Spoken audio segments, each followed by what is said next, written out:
My son locked me in a room, took my phone, and ignored my pleas to call an ambulance, thinking that this would allow him to receive his inheritance more quickly. I am an old, sick father, and he is a greedy heir who sees me only as an obstacle. But 3 days later, when he entered the room, what he saw made him scream.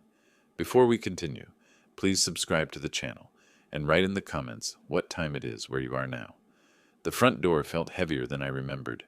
2 weeks in the hospital had weakened more than just my heart. My hands trembled as I turned the key. The familiar click should have brought comfort. Instead, it echoed like a warning. "Hello, kids. I'm finally home." Ethan didn't look up from his laptop. The living room chair, my chair, held him like he owned it, which I supposed he thought he did. "Yeah, I see that." Not exactly the welcome I'd imagined during those long nights, listening to machines beep and hum. Celeste emerged from the kitchen, wiping her hands on a dish towel, her smile as thin as hospital coffee. "Oscar, you look better." The pause said everything her words didn't. I set down my suitcase and medical discharge papers, scanning the room that had been mine for 37 years. The family photos from the mantelpiece had vanished. The bookshelf held different books, newer ones, arranged by color rather than sentiment. Even the old lamp my Sarah had bought at that garage sale was gone. "Where are my things?" "We were just cleaning up, Oscar." "It was getting so cluttered," Celeste said, that practiced tone she used for deflecting uncomfortable questions. "Cluttered?" The word tasted bitter. Those were my memories. Ethan finally lifted his eyes from the screen. "Dad, we need to talk about this house's future." The future, as if I wasn't part of it, as if the surgery had been my funeral instead of my second chance. I wandered toward the garage, my surgical scar pulling tight against the bandages.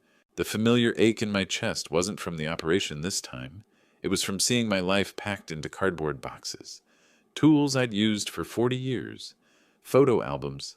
Sarah's recipe cards. All labeled in Celeste's neat handwriting. Oscar's items, storage. Storage. Like I was already dead. "Why are my things in boxes?" Ethan appeared in the garage doorway, blocking my path back to the house.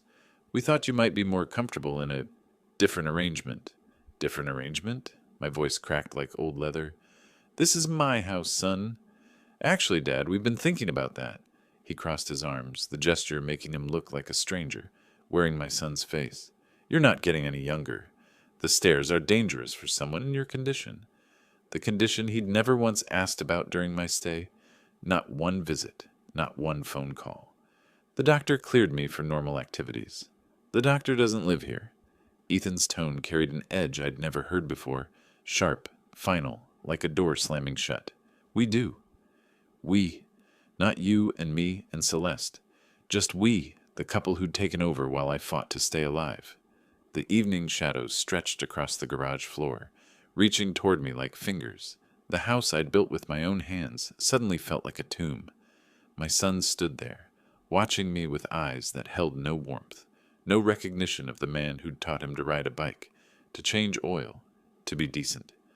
I climbed the stairs to my bedroom, each step a small victory over the pain in my chest. Behind me, I heard the soft murmur of conversation. Ethan and Celeste discussing something in voices too low to catch. Planning something, probably. Planning for a future that didn't include their inconvenient old man. The bedroom looked the same, at least. Same bed, same view of the street where Hal Jenkins waved from his porch every morning. Same family pictures on the nightstand, though fewer than before. I sat heavily on the mattress, the discharge papers crinkling in my lap. Tomorrow would be better. It had to be. Tonight was just the shock of coming home, the awkwardness of readjustment. Families needed time to heal, just like hearts did.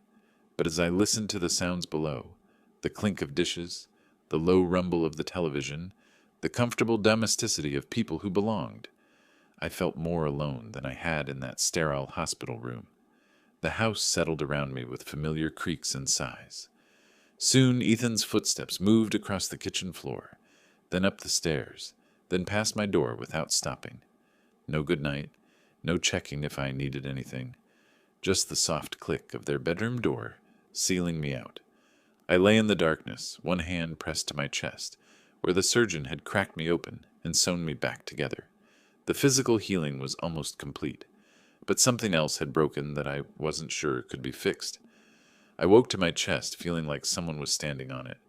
The digital clock read 7:30 a.m., but the quality of light filtering through the blinds felt wrong. Too bright, too harsh. My mouth was dry as sandpaper, and when I tried to sit up, the room tilted sideways. This wasn't the normal soreness from sleeping in an unfamiliar position. This was the sharp, insistent pain Dr. Simmons had warned me about. If you experience chest pressure, shortness of breath, or sudden dizziness, don't wait. Call an ambulance immediately. I reached for the water glass on my nightstand, but my arm felt heavy as concrete. The simple motion of lifting my head sent waves of nausea crashing through me. Sweat beaded on my forehead despite the morning chill. The phone. I needed to reach the phone. It sat on the dresser across the room, a distance that might as well have been miles. When I tried to stand, my legs buckled, and I caught myself against the mattress, gasping. The surgical scar pulled tight, a reminder of how recently my chest had been split open, how fragile the repairs really were. The doctor said, "If it gets worse, ambulance," I whispered to the empty room, trying to remember the exact words, the precise symptoms that meant danger. This qualified. This definitely qualified. "Ethan!" My voice came out as a croak. I tried again, louder. "Ethan! Ethan, help me!" Silence. Then the distant sound of coffee brewing, the morning news murmuring from the kitchen television. Normal sounds of a normal morning for people whose hearts weren't trying to kill them. I made it halfway to the dresser before my vision went gray around the edges. The pain in my chest intensified, radiating down my left arm like fire. I grabbed the door frame, my breathing coming in short, desperate gasps. "Ethan!" This time I put everything I had into it, the shout tearing at my throat. Footsteps below, unhurried. Then his voice, floating up from what sounded like the bottom of the stairs. "What is it, Dad?" What is it? As if I were calling about a leaky faucet or a burned-out light bulb. As if the desperation in my voice hadn't registered at all. "I feel terrible. Really terrible. Call an ambulance." Another pause. Longer this time. I pressed my back against the wall, sliding down until I was sitting on the floor, the phone still impossibly far away. My reflection in the dresser mirror showed a gray-faced old man with wild eyes and sweat-soaked pajamas. Sarah would have already been dialing 911. Sarah would have been holding my hand, talking me through it, making sure I knew I wasn't alone. But Sarah was gone, and I was trapped upstairs with a son who couldn't be bothered to climb 14 steps to check on his father's medical emergency. The pain spread across my chest like spilled acid. I remembered the surgeon's words about stress on the heart, about the delicate nature of the repairs, about how quickly things could go wrong in patients my age, the mortality statistics he'd quoted so casually, as if I were just a number in his success rate. "Ethan, please!" I called again, but my voice was weaker now, the strength draining out of me with each labored breath. This time, I heard movement, the deliberate scrape of a chair being pushed back, the measured footsteps of someone who wasn't in any hurry. Relief flooded through me, even as the pain intensified. He was coming. Finally, he was coming. The stairs creaked under his weight, each step slow and careful. Not the rushed ascent of someone responding to an emergency, but the pace of someone fulfilling an obligation. Still, he was coming. That's what mattered. I managed to pull myself up against the wall, trying to look less helpless than I felt. The last thing I wanted was to appear weak, even though weakness was exactly what this was, the fundamental fragility of a body that had already failed me once. "Dad?" His voice carried a note of mild concern, the way you'd ask about a neighbor's sick cat. "In here," I managed. "Hurry." The bedroom door opened and Ethan appeared in the doorway, still in his pajamas, hair messed from sleep. He looked at me slumped against the wall, took in the sweat and the pallor and the obvious distress, and his expression remained utterly calm. "What's wrong?" As if it weren't obvious, as if a man didn't call for an ambulance unless he was dying. "Call quickly! I feel terrible!" Ethan stepped into the room, his eyes scanning the scene with an odd detachment. He moved like someone evaluating the situation rather than responding to an emergency. His gaze lingered on my phone, then shifted to me, then back to the phone. "No, Dad, I won't call. The words hit me like ice water. What are you saying? I could die. He walked past me to the dresser, picked up my phone, and slipped it into his pocket. The motion was casual, practiced, as if he'd rehearsed it. Maybe that would be for the best. The room went silent except for my ragged breathing. I stared at my son, my only child, the boy I'd taught to throw a baseball, whose scraped knees I'd bandaged, whose college I'd paid for, and saw a stranger wearing his face. Ethan. What? The pain in my chest intensified, but now it felt like more than just my heart. Something fundamental had broken that had nothing to do with arteries or surgical repairs. You're old, Dad. Sick. This house is worth $300,000, and Celeste and I have plans. He spoke with the same tone he might use to discuss the weather. Plans that don't include supporting an invalid. Invalid. The word cut deeper than any scalpel. I'm your father. My voice came out as a whisper. You're a burden.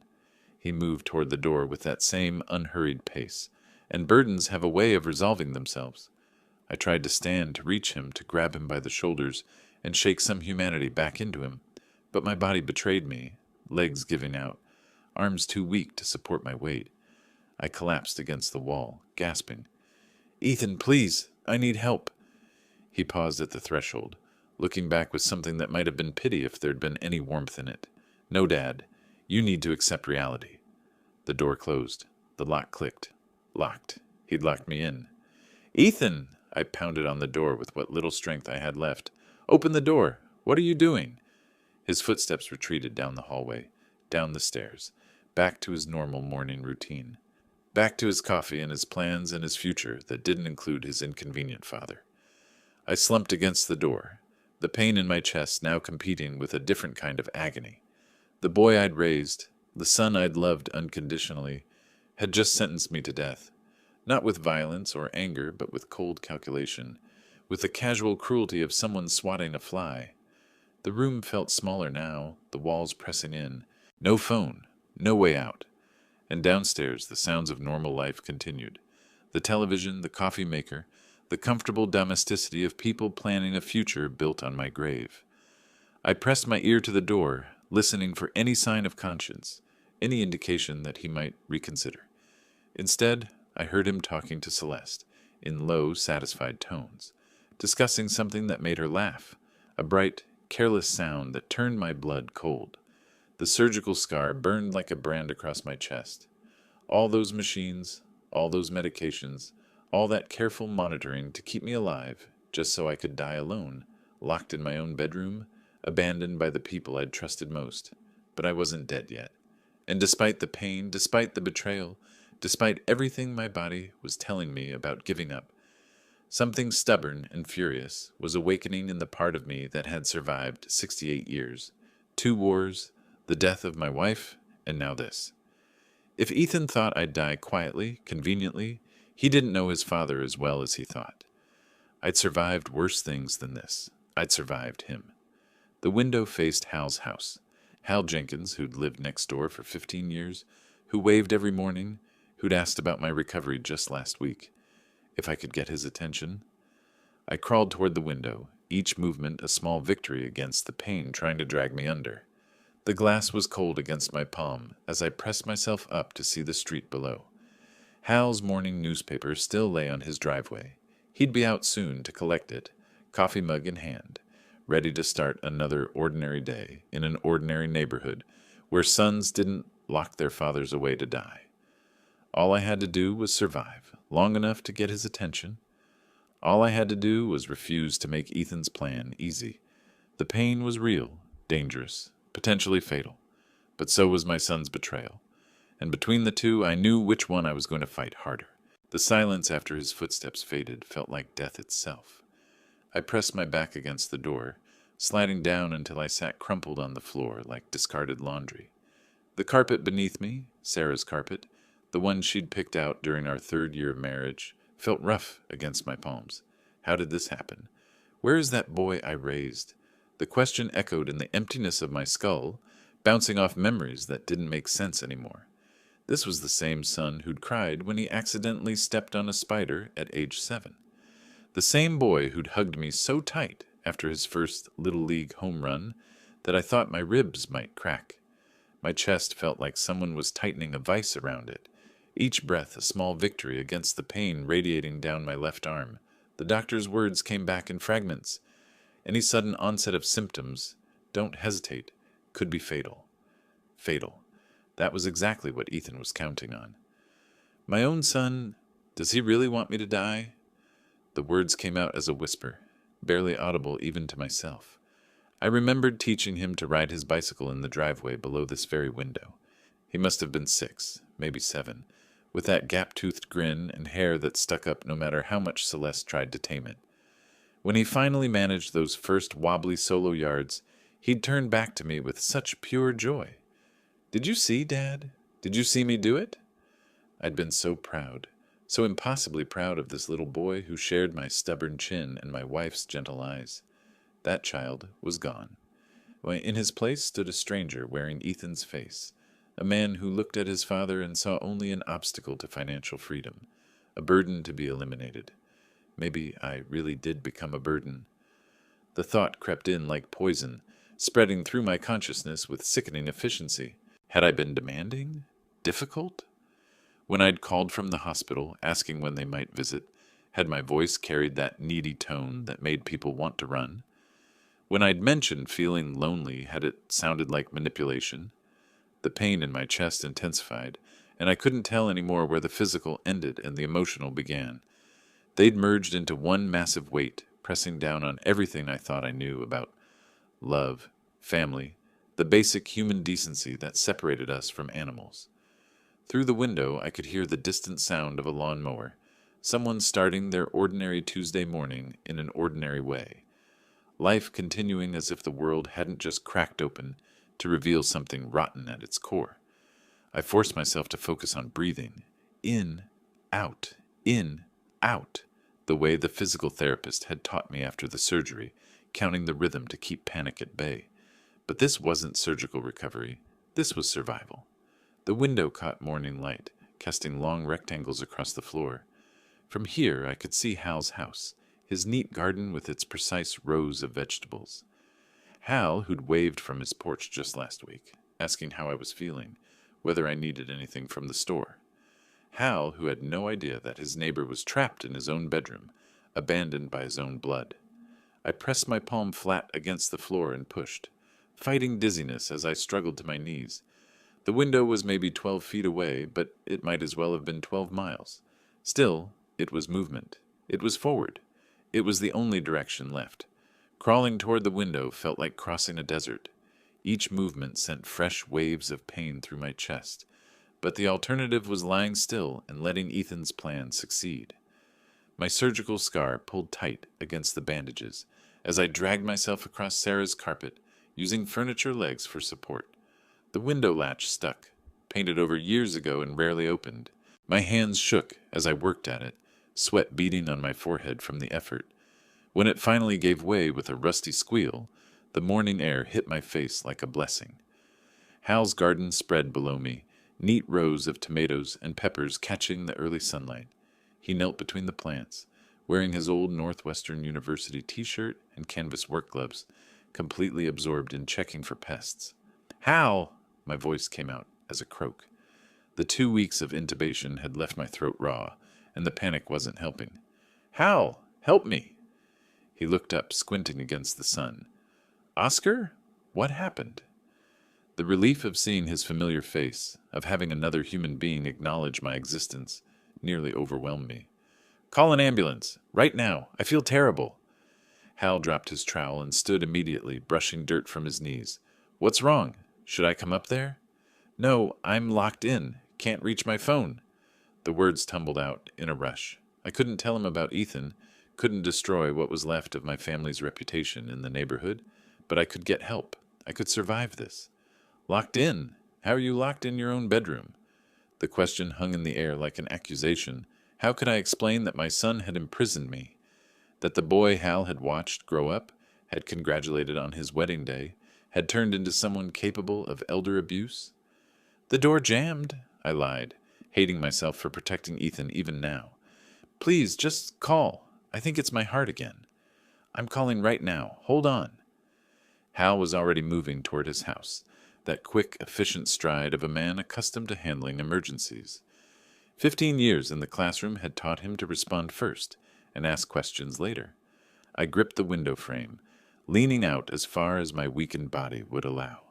The morning air filled my lungs, cleaner than the stale atmosphere of my prison. Below, Hal disappeared into his house, and I could see him through his kitchen window, phone pressed to his ear, gesturing animatedly as he spoke to the emergency dispatcher. Help was coming. After an hour of abandonment, of facing the possibility that I might die alone and forgotten, actual help was finally coming. But even as relief flooded through me, a new fear crept in.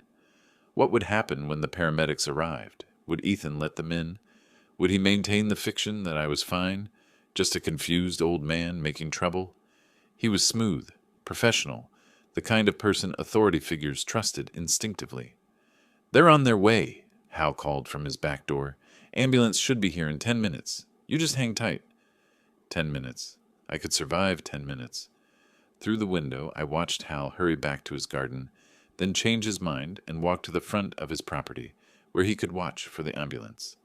The sight of him standing guard, this near stranger who cared more about my welfare than my own son, brought tears to my eyes.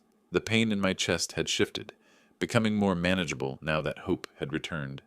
Adrenaline, probably. The body's way of keeping me conscious long enough to see rescue arrive. But then I heard it, the sound that turned my relief to ice. Footsteps.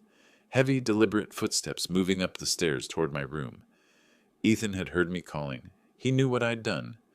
The footsteps paused outside my door, and I could picture him standing there, calculating his next move. How angry would he be?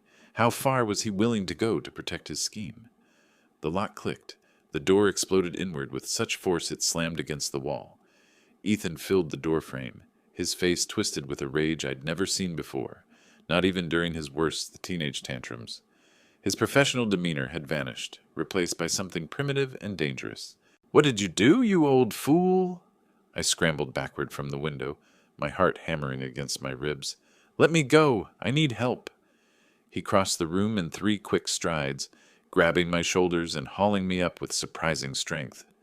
This close, I could see the panic behind his anger, the wild calculation of a man whose carefully laid plans were crumbling. "Listen to me, carefully." His grip tightened, fingers digging into the surgical site until I gasped. "If you tell anyone about this, I'll make your life hell." "You're insane. You're my son." "I'm your son who's waited for inheritance too long." The words exploded out of him like a dam bursting. "Do you know what it's like, watching you cling to life while Celeste and I scrape by? Living in this house like charity cases?" He shoved me back onto the bed, with enough force to jar my teeth. I landed awkwardly, pain shooting through my chest as my surgical site twisted. Above me, Ethan loomed like a stranger wearing my child's face. "Charity cases?" I struggled to catch my breath. "This is your home. I never asked for rent. Never—" "Because you wanted us dependent. Trapped." His voice climbed toward hysteria. "Well, guess what, Dad? I found a way out. We found a way out." The emphasis on "we" hit like a physical blow. Celeste wasn't just complicit. She was a partner in this. The woman who'd called me Papa at their wedding, who'd sent me cards every birthday, had been counting down the days until my death. "How long?" The question came out as a whisper. "How long have you been planning this?" Ethan's laugh held no humor. "Since the first heart attack. When the doctor told us you might not make it, and all I could think about was finally being free of this albatross around my neck." He moved to the window, peering down at Hal's property with the paranoid intensity of a cornered animal. "Who did you call? What did you tell them?" "I told them I was dying." "Because I am." "No." He spun around, pointing at me with an accusatory finger. "You told them lies. Made yourself look like a victim when you're just a stubborn old man who won't accept reality. The reality that my son wants me dead? The reality that you're 70 years old with a bad heart and no business holding up progress?" His professional mask was completely gone now, revealing the calculating predator underneath. "That house is worth $300,000. $300,000? Do you know what Celeste and I could do with that money?" The casual way he discussed my death, as if it were a stock transaction or a business merger, made my skin crawl. This wasn't temporary madness or a moment of weakness. This was who my son really was, a man who saw his father as nothing more than an inconvenient obstacle to financial success. I could change my will, I said quietly. Leave everything to charity. His face went white, then red. You wouldn't dare. Try me. For a moment I thought he might hit me. His fists clenched, muscles tensing as he fought some internal battle between violence and calculation. Then the sound that saved me, or doomed us both, came drifting through the window. Sirens. Distant, but growing closer. Ethan's head snapped toward the sound, his expression shifting from rage to panic. How long ago did you call? I didn't call anyone. Technically true. My neighbor saw me in distress. You lying? He cut himself off as the sirens grew louder, clearly heading in our direction. His mind was working now, calculating odds and outcomes with the same cold precision he brought to his accounting work. Here's what's going to happen, he said, his voice dropping to a deadly whisper. You're going to tell them you had a panic attack, that you got confused and thought the door was locked when it wasn't. You're going to apologize for wasting their time. And if I don't? His smile held no warmth whatsoever. Then your final years are going to be very, very unpleasant. I control your medications, your meals, your access to the outside world. Cross me, and I'll make sure you understand exactly how powerless you really are. The sirens were almost here now, maybe 2 blocks away. Through the window, I could see Hal standing at the end of his driveway, waving them toward our house. Ethan straightened his shirt, running his hands through his hair to restore some semblance of normalcy. Remember what I said, Dad. Every word of it. He walked toward the door, then paused. Oh, and the door was never locked. You just forgot how to open it. Old age, you know? So confusing for everyone involved. The wail of sirens cut through the morning air like a knife through silence. From my position at the window, I could see the ambulance turning onto our street, its red and white lights painting urgent patterns across the suburban lawns. Relief flooded through me so completely that my knees nearly buckled. But then I saw Ethan emerge from the front door below, his movements quick and calculated. He'd smoothed his hair, straightened his shirt, and put on that professional mask he wore so well.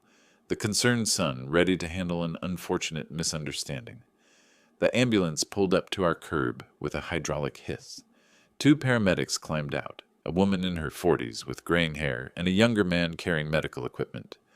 They moved with the efficient urgency of people accustomed to life and death situations. Ethan intercepted them before they reached the front door.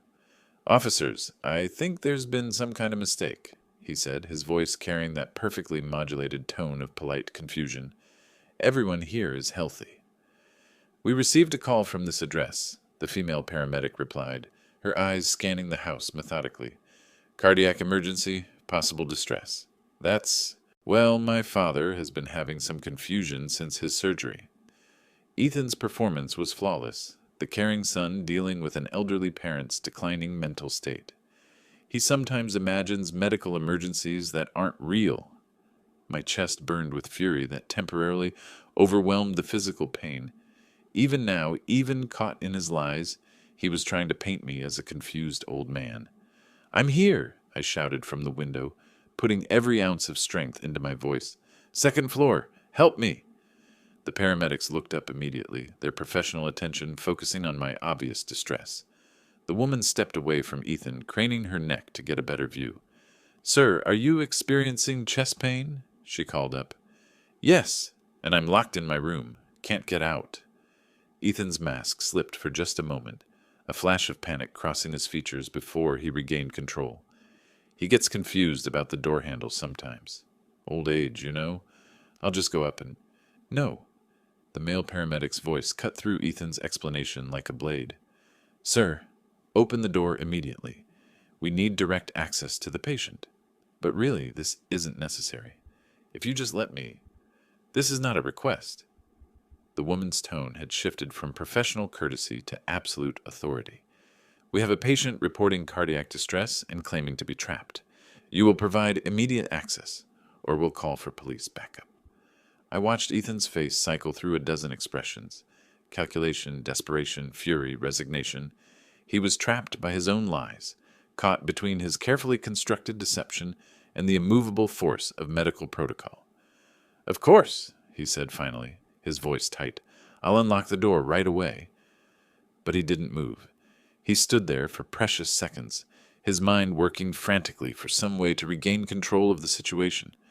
The paramedics noticed. "Sir, unlock the door now, or we will assume this is a case of elder abuse and call law enforcement," the woman said, her hand already moving toward her radio. Elder abuse. The words hung in the air like an accusation, and I saw Ethan flinch as if he'd been slapped. His carefully constructed world of plausible deniability was crumbling in real time. "Right away," he said, but his feet remained planted on the front lawn. The male paramedic had heard enough. He spoke into his radio with clipped professionalism. "Dispatch, we need police backup at this location. Possible elder abuse situation. Family member preventing access to patient." That broke Ethan's paralysis. "No, no, that's not necessary." He practically ran toward the front door, keys jangling in his hand. "I'll open it right now."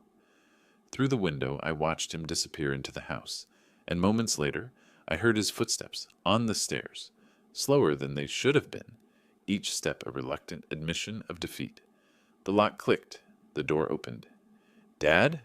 His voice carried a forced note of concern, a performance for the audience that would surely follow. "The paramedics are here to check on you." I didn't answer. I didn't have to. The sound of professional footsteps on the stairs, of equipment being carried up to save my life, was answer enough. When the female paramedic appeared in my doorway, her experienced eyes took in everything at once: my obvious distress, the suspicious circumstances, the locked door that had somehow confused me. "Hello, Oscar," she said gently. "I'm Sarah Chen, and this is my partner, Mike Rodriguez. We're here to help." Sarah? The same name as my wife. I chose to take that as a good sign. The emergency room blurred past in a stream of bright lights and urgent voices. Oxygen mask over my face, IV needle finding my vein with professional precision, the steady beep of machines monitoring every aspect of my failing cardiovascular system. Through it all, one thought kept circling in my mind like a predator. My own son tried to kill me. Dr. Laura Simmons appeared sometime during the second day, when the immediate crisis had passed and I was stable enough for conversation. She was younger than I'd expected, maybe mid-50s, with the kind of direct gaze that suggested she'd seen everything and wouldn't be easily fooled. "Oscar, your condition was critical when you arrived," she said, settling into the chair beside my bed. "A little longer without treatment, and we might be having a very different conversation. Thank you for saving me." The words came out automatically, but they carried weight I hadn't expected. Someone had cared enough to save my life when my own family had tried to end it. She nodded, but her expression remained thoughtful. The paramedics mentioned some unusual circumstances. A locked door? Family member trying to prevent access? I met her eyes steadily. My son and I had a misunderstanding. A misunderstanding, as if attempted murder could be reduced to a simple family disagreement. But I wasn't ready to destroy what remained of my family's reputation, not until I had a plan. "I see." Dr. Simmons made a note in my chart, but I caught the skeptical glance she shot my way. "We'll be keeping you for observation. The stress on your cardiovascular system was severe, and we want to ensure there are no complications." 2 days. 2 days to lie in that hospital bed, staring at the ceiling tiles and processing the complete annihilation of everything I'd believed about my son. 2 days to replay every interaction, every conversation, looking for signs I'd missed. 2 days to understand that Ethan hadn't suddenly snapped. He'd been calculating my death for months, maybe years. The nurses checked on me regularly, their kindness a sharp contrast to the coldness I'd experienced at home. When they asked about visitors, I gave them the same answer every time. "Do you have any visitors we should expect?" Jennifer, the evening nurse, asked during her rounds. "No, and there won't be any." She looked surprised. "No family?" "None that matter." The phone beside my bed remained silent. No calls from Ethan asking about my condition, no flowers from Celeste expressing concern. Just the steady rhythm of medical equipment and my own thoughts turning darker with each passing hour. Ethan must answer for what he did. The thought crystallized during my second night, when sleep eluded me and rage had settled into something colder, more purposeful. This wasn't about family anymore. This was about justice. This was about ensuring that what happened to me couldn't happen to some other vulnerable parent. I understood now that Ethan saw me as nothing more than an obstacle to his financial freedom. $300,000. That's what my life was worth to him. The price of my house minus the cost of my continued existence. But he'd made a crucial mistake. He'd let me live. By the morning of June 13th, I had a plan. Not the hot-blooded revenge of a betrayed father, but the careful, methodical approach of a man who'd spent 68 years learning how the world really worked. Ethan was smart, but he was also arrogant.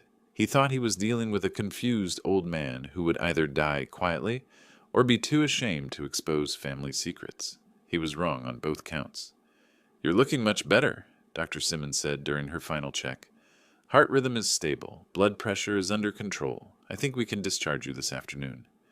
"Good. I have things to take care of at home." She paused, pen hovering over the discharge papers. "Oscar, if there are any ongoing issues at home, there are resources available. Social services, elder advocacy groups."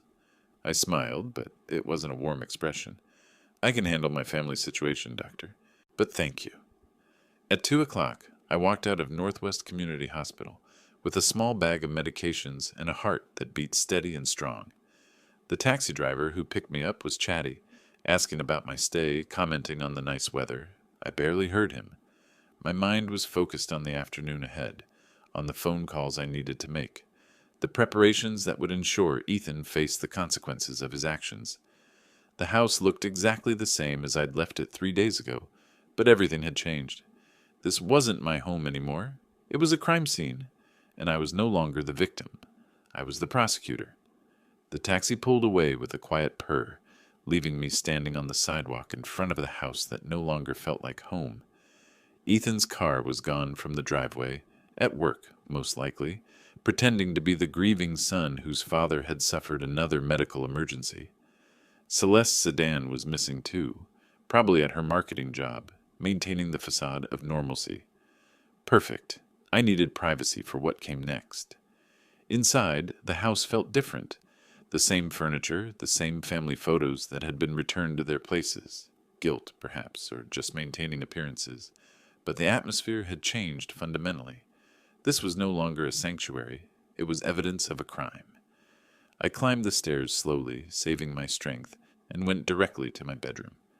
The window was still open from my desperate calls to Hal.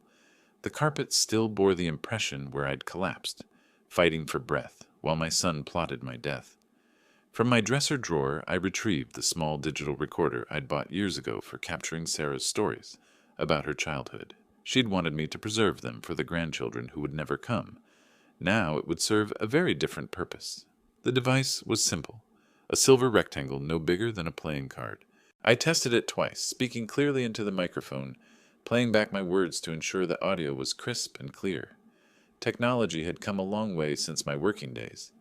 Next, I gathered documents, medical records from my recent hospitalization, showing the severity of my cardiac distress, the discharge papers that proved I'd been in immediate danger, Dr. Simmons' notes about unusual circumstances surrounding my emergency. But the most important call came at 3:30. "Arlington Heights Police Department. How can I help you?" "My name is Oscar Reynolds. I need to report an elder abuse case." The operator's voice sharpened with professional attention. "What type of abuse, sir?" "Attempted murder. False imprisonment. My son locked me in my room during a medical emergency and refused to call for help." The words came out steady, factual without emotion, just the way they'd sound most credible. "Sir, when did this occur?" 3 days ago, June 11th. I have medical documentation and witness statements available." "And where are you now, Mr. Reynolds?" "At home. The perpetrator lives here with me." I paused, calculating timing. "If you could send officers tonight around 7:30, I'll have additional evidence for you." "Additional evidence?" "A recorded confession, if everything goes according to plan." The operator was quiet for a moment. "Mr. Reynolds, are you in immediate danger?" "Not immediate, no. But if you arrive at 7:30 tonight, you'll witness a crime in progress, and you'll have everything you need to file charges." I hung up before she could ask more questions. Too much detail would sound rehearsed, suspicious. Better to let them discover the truth as it unfolded. The recorder fit easily in my shirt pocket, the microphone positioned to catch conversation clearly. I tested the angles several times, recording myself from different positions around the room, playing back each attempt until I was satisfied with the audio quality. At 6 o'clock, I heard Ethan's car in the driveway. Showtime. I arranged myself in the living room chair, my chair, the one he'd claimed during my hospital stay, and waited. The front door opened with its familiar squeak. "Dad?" His voice carried a note of surprise. "You're home? Where else would I be?" He appeared in the living room doorway, still wearing his business attire, his face carefully composed into an expression of mild concern. The performance was flawless, if you didn't know what to look for. "How are you feeling? The hospital said you were stable, but stable enough to have some interesting conversations." I kept my voice level, almost conversational. About inheritance, about patience, about sons who wait for their fathers to die. His mask slipped just slightly, a tightening around his eyes, a pause that lasted a heartbeat too long. "I don't know what you mean." "Yes, you do?" I smiled and saw him recognize something new in my expression, something that hadn't been there before his betrayal. "We both know exactly what you did. The question is whether you're man enough to admit it." Through the window, I could see a police car turning onto our street, moving slowly, professionally, timing their arrival with the precision I'd requested. Ethan followed my gaze and froze. "What did you do?" he whispered. I reached into my shirt pocket and clicked off the recorder. "Justice, son, something you forgot to teach yourself." At 6:30 sharp, I heard the familiar rumble of Ethan's sedan pulling into the driveway. Then Celeste's car, its engine ticking as it cooled. Car doors slammed with the casual authority of people returning to their domain, unaware that the rules had changed in their absence. The front door opened with its usual squeak, the same sound that had welcomed me home from work for 37 years, back when this house held love instead of lies. "Dad?" Ethan's voice carried that careful note of false concern he'd perfected over the past few days. "You're home already?" I remained seated in my chair, not his, hands folded calmly in my lap. The recorder in my shirt pocket felt warm against my chest, its tiny red light hidden but recording every word. "This is my house, son." He appeared in the living room doorway, still wearing his business suit, that mask of professional competence firmly in place. But I could see the tension in his shoulders, the way his eyes darted around the room as if checking for threats. "What were you thinking, leaving the hospital so soon?" The doctors cleared me. I kept my voice level, conversational. "Clean bill of health. Amazing what surviving attempted murder can do for a man's constitution." His face went white, then red. "That's not what happened, and you know it." "Do I?" I smiled, feeling the power shift that had been building for 3 days finally taking hold. "Refresh my memory, Ethan. What exactly did happen when you locked me in my room and refused to call for help while I was dying?" "You got confused. The door wasn't locked. You just couldn't—" $300,000. The number dropped into the silence like a stone into still water. "That's what you said my house was worth. That's what you and Celeste have been planning to get your hands on." Behind him, Celeste appeared in the hallway, grocery bags in her arms. She took one look at the scene unfolding and quickly disappeared toward the kitchen. Smart woman. Too smart to be caught in the crossfire when her husband's world collapsed. "You don't know what you're talking about," Ethan said, but his voice had lost its professional polish. Raw desperation was bleeding through. "I know exactly what I'm talking about." I leaned forward slightly, watching him flinch. "I know you've been waiting for me to die. I know you see me as nothing more than an obstacle to your financial freedom. I know you're willing to commit murder to get what you want." "Shut up." The words came out low and dangerous. "Just shut up, old man." Perfect. The recorder was catching every syllable. "Or what?" I pushed harder, feeling the satisfaction of a man who'd finally stopped being afraid. "You'll lock me up again? Try to finish what you started?" "I should have let you die." The explosion came exactly as I'd hoped it would. Raw, honest, completely incriminating. "Do you have any idea what it's like? Watching you cling to life while we're stuck in this house like prisoners? Waiting for you to finally do us all a favor and die?" I felt a cold satisfaction settle in my chest. The recorder was getting every word of this confession, every admission of guilt that would seal his fate. "But you didn't let me die?" I said quietly. "Because you're a coward, Ethan.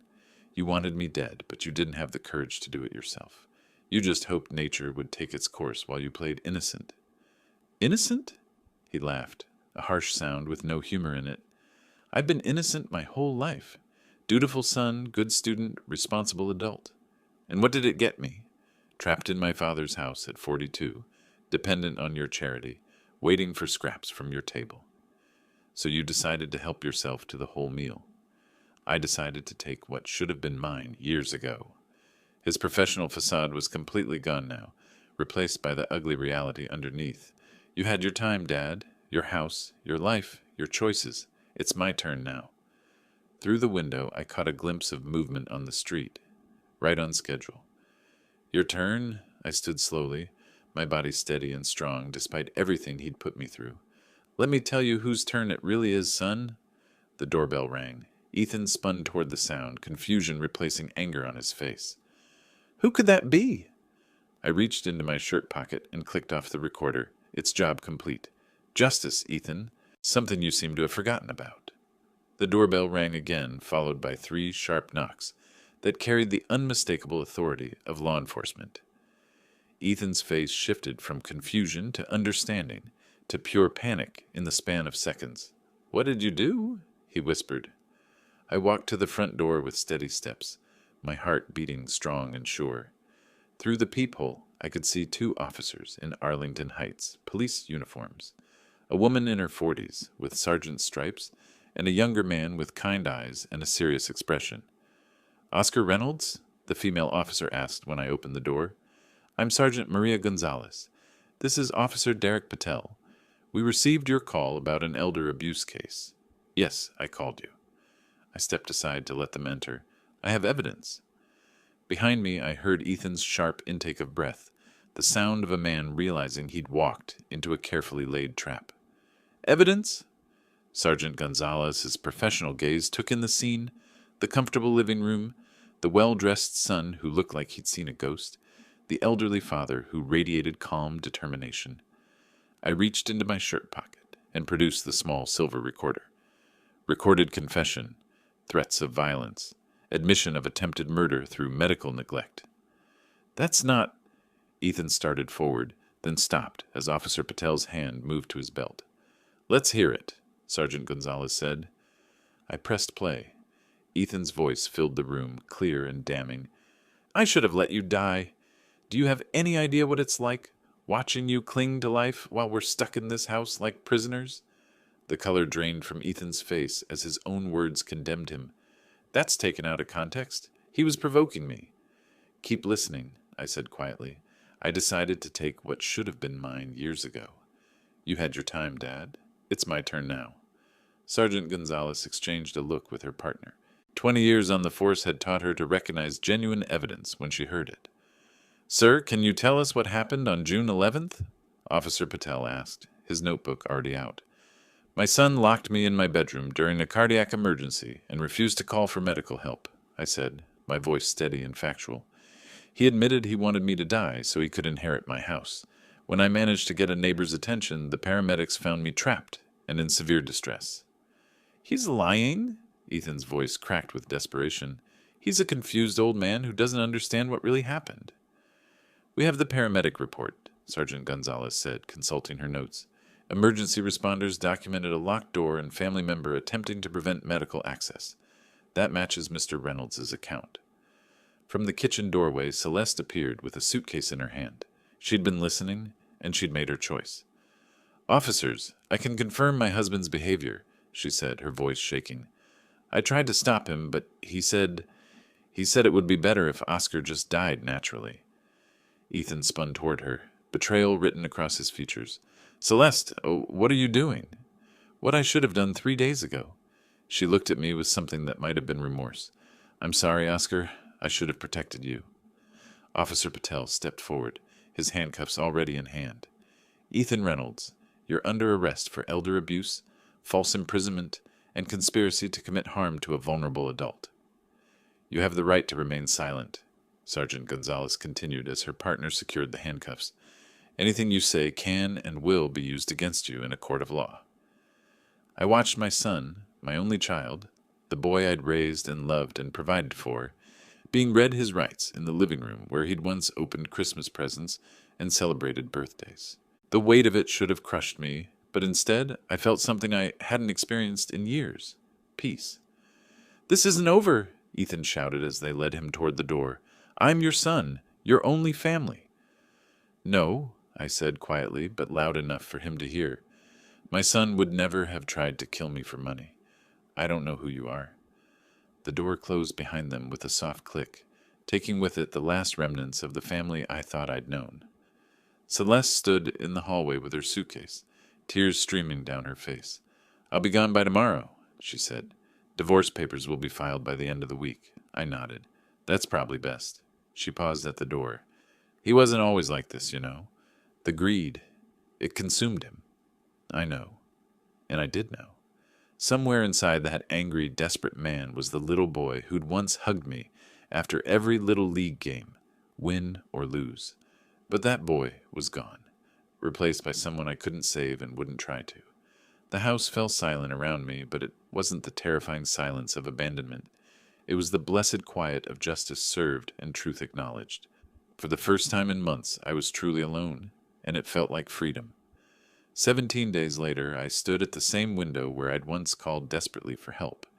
But now I was looking toward a future I'd chosen for myself.